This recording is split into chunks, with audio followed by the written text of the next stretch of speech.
Hello मेरे बच्चों, मैं आज आपको पढ़ाने जा रही हूँ क्लास 10th का काव्य स्वदेश प्रेम, जिसको लिखा है राम नरेश त्रिपाठी ने। तो हम पहले पढ़ते हैं, फिर आपको इसका अर्थ बताएंगे। अतुलनीय जिसके प्रताप का साक्षी है प्रत्यक्ष दिवाकर, घूम घूम कर देख चुका है जिनकी निर्मल कीर्ति निशाकर, देख चुके हैं जिनका वैभव ये नभ के अनंत तारागण, अगणित बार सुन चुका है नभ जिनका विजय घोष रण गर्जन। तो सबसे पहले व्याख्या लिखने से हम लोग क्या लिखते हैं? संदर्भ। तो संदर्भ इसको कैसे लिखेंगे?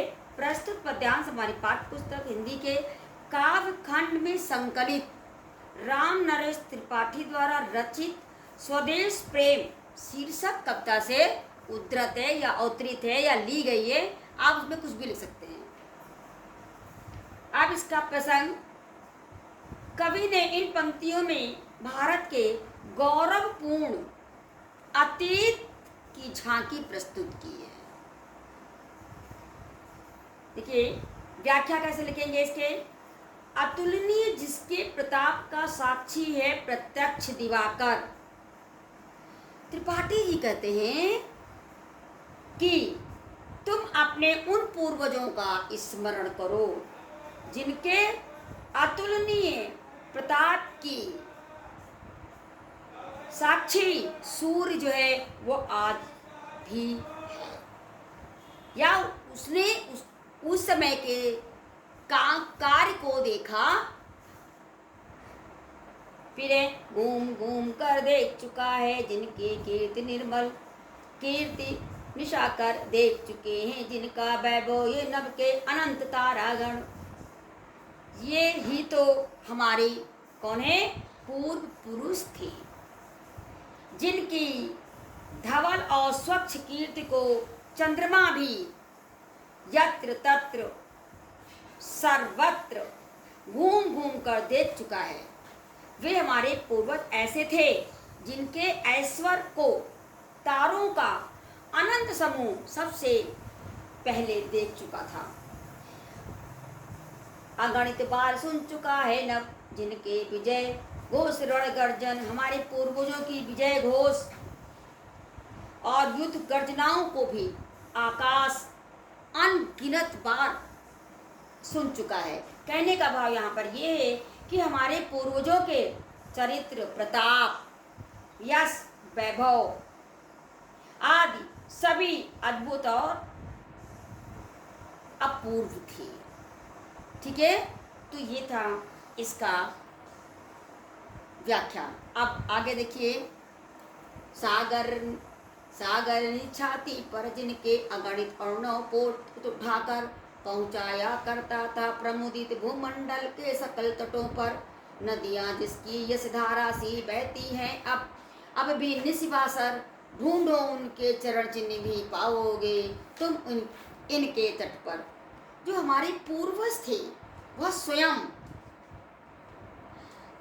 स्वयं समुद्र भी उनकी सेवा करने में हमेशा तैयार रहता था। अपनी छाती पर उनके असंख्य जहाजों को उठाकर प्रसन्नता के साथ एक कोने से दूसरे कोने पर स्थित बंदरगाहों पर पहुंचाया करता था। अगणित अर्णव पोत उठाकर पहुंचाया करता था प्रमोदित खुश होकर भूमंडल के सकल तटों पर। इस देश में रात दिन नदियों की धारा मानो हमारे उन पूर्वजों के यशोगान गाती हैं। नदियां जिसके यश धारा सी बहती हैं अब निस्वासर धन्य हैं।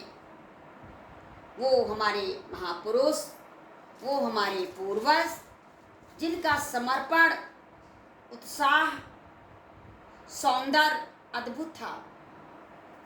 और कवि को आज भी विश्वास है कि यदि उनके चरण चिन्ह हमारी नदियों पर, जो नदियां हैं समुद्र के तट हैं, वहां पर ढूंढे जाएं तो मिल जाएंगे। और हमें अपने पूर्वजों का अनुसरण करना चाहिए और उनके बताए हुए मार्ग पर चलना चाहिए। अब इसका लिखेंगे काव्य सौंदर्य। तो नंबर 1 डालेंगे, लिखेंगे पूर्वजों की गौरव गाथा का सजीव और अलंकारिक वर्णन किया गया है। भाषा इसकी कैसी है? सरल है, सुबोध है, शैली भावात्मक है, रस वीर है इसमें, छंद प्रत्येक चरण में 16-16 मात्राओं वाला मात्रिक छंद है। गुण क्या है? ओस। अलंकार क्या है? अनुप्रास। इसमें उपमा भी है और रूपक भी है। तो ये थी हमारी व्याख्या जो आप लोगों को समझ में आ गई होगी।